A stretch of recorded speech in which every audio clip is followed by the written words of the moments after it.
Hello, నేను మీ CS రావు.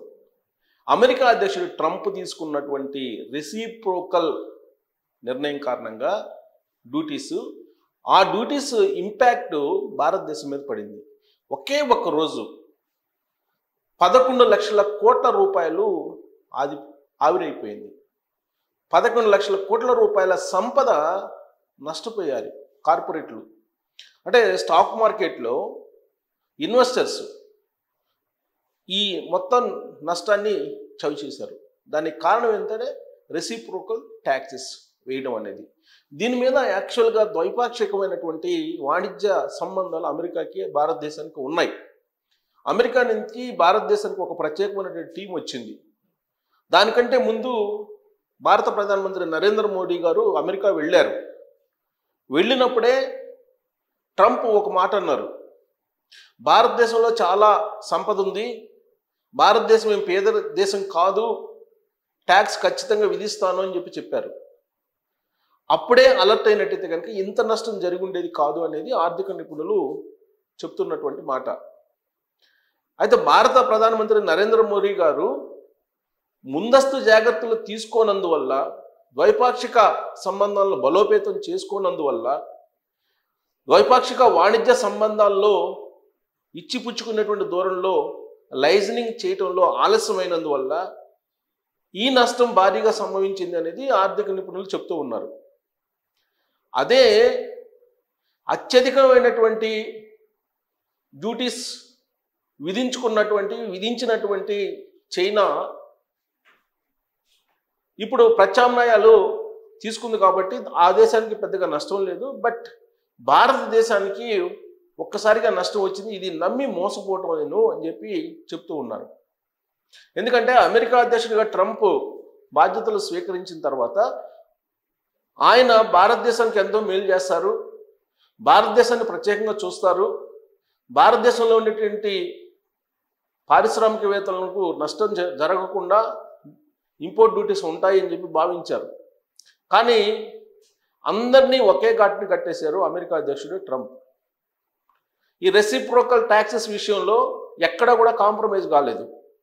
పైగా first 26% అని చెప్పి ఆ తర్వాత 27% చేసేసారు భారతదేశానికి.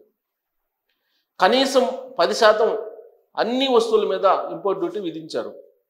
అలాగే కొన్ని వస్తువుల మీద 27% ఇలా ఇంపోర్ట్ డ్యూటీస్ని విధించారు. మరి ఇలాంటి పరిస్థితుల్లో భారతదేశానికి సంబంధించినటువంటి సంపద ఒకే రోజు 11 లక్షల కోట్ల రూపాయలు నష్టపోయిందంటే మరి రాబోయేటువంటి రోజులు కోలుకునేటువంటి అవకాశం ఉందా లేదా అనేటువంటి చర్చలు ఇప్పుడు తీవ్రంగా జరుగుతున్నాయి.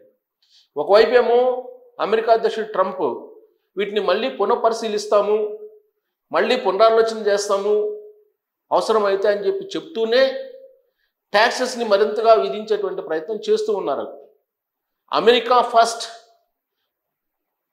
మేక్ అమెరికా గ్రేట్ అగైన్, ఇదే ఆయన నినాదం.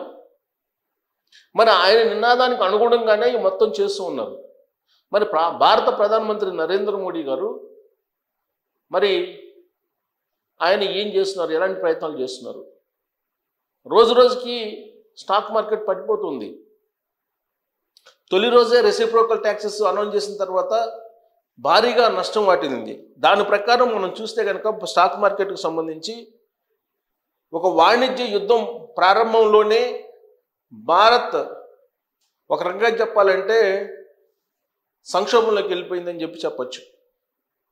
వాణిజ్య యుద్ధం స్టార్టింగ్ బిగినింగ్ ఇది. ఈ బిగినింగ్లోనే భారత్ కుప్పకూలింది. మాంద్యం దిశగా అమెరికా వెళ్తుంది అని అంటే అమెరికా ప్రభావం భారతదేశం మీద ఎక్కువ ఉంటుంది. ఐటీ రంగం కుప్పకూలుతుంది, ఫార్మా రంగం కుప్పకూలుతుంది, ఆక్వా రంగం కుప్పకూలుతుంది. ఇలాంటి పరిస్థితుల్లో ఇన్వెస్ట్మెంట్ ఎక్కడ పెట్టాలో కూడా ఇన్వెస్టర్స్కి గందరగోళంగా ఉంది. మరి దీన్ని చూస్తే కనుక ఇప్పుడు లేటెస్ట్ సెన్సెక్స్ చూస్తే కనుక ఎంత పడిపోయింది? 930 పాయింట్లు పడిపోయింది. 930 పాయింట్లు పతనం అయింది తొలి రోజే. అంటే వాణిజ్య యుద్ధం స్టార్ట్ అయినటువంటి తొలి రోజే 930 పాయింట్లు పడిపోయింది. సూచి 76,000కు పడిపోయింది. సూచి కోల్పోయింది సూచి. ఇక నిఫ్టీ 23,000 దిగువకు నిఫ్టీ ఉంది.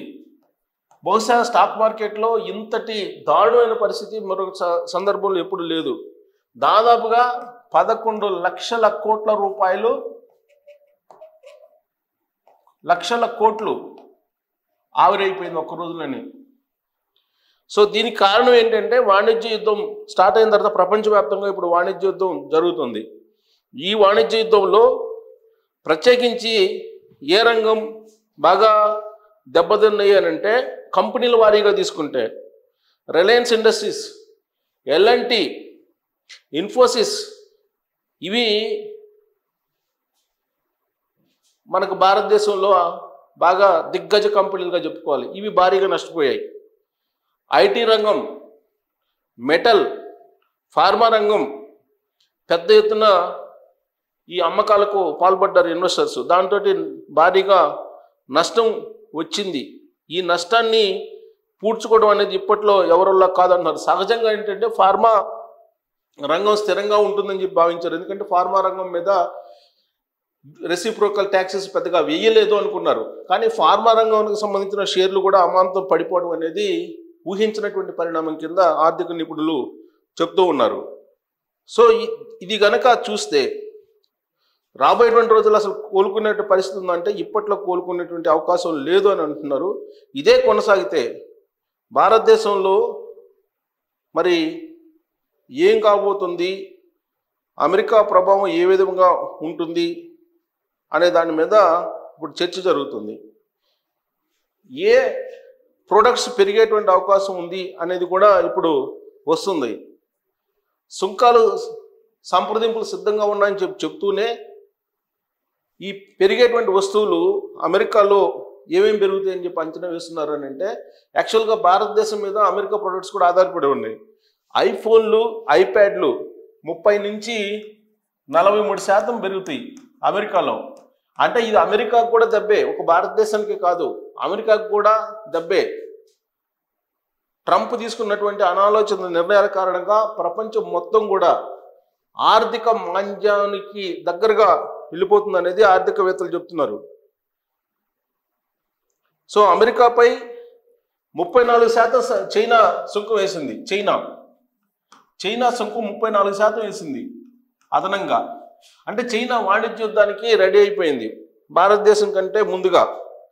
సో ఈ రెండు దేశాలు వాణిజ్యపరమైనటువంటి యుద్ధం క్రమంలో భారతదేశానికి సంబంధించినటువంటి ఫార్మా షేర్లు ఇవన్నీ కూడా పడిపోయాయి. తర్వాత ప్రపంచ కుబేర్లు కూడా భారీగా, జోకర్బర్గ్ కానీ మస్క్ కానీ వీళ్ళందరూ కూడా భారీగా నష్టపోయారు. ఈ నష్టాలకు కారణం ఏంటి అని అంటే కేవలం ట్రంప్ తీసుకున్నటువంటి అనాలోచితమైనటువంటి నిర్ణయాలు. ఇప్పటికీ కూడా ఆయన తగ్గేదిలే అని అంటూ ఉన్నారు. మరి ఇలాంటి పరిస్థితుల్లో భారతదేశం యొక్క వృద్ధి రేటు కూడా తగ్గుతుంది. ఈ జీడిపికి సంబంధించినటువంటి దాని మీద కూడా ప్రభావం పడుతుందని చెప్పి ఆర్థికవేత్తలు ఇప్పుడు అంచనా వేస్తున్నారు. సో ఇదే పరిస్థితి కనుక కొనసాగితే అన్ని రంగాలు, రియల్ ఎస్టేట్ కానీ, ఫార్మా రంగం కానీ, ఐటీ రంగం కానీ, ఆటోమొబైల్ రంగం అత్యధికంగా నష్టపోయినటువంటి రంగం ఏదైనా ఉందంటే ఆటోమొబైల్ రంగం.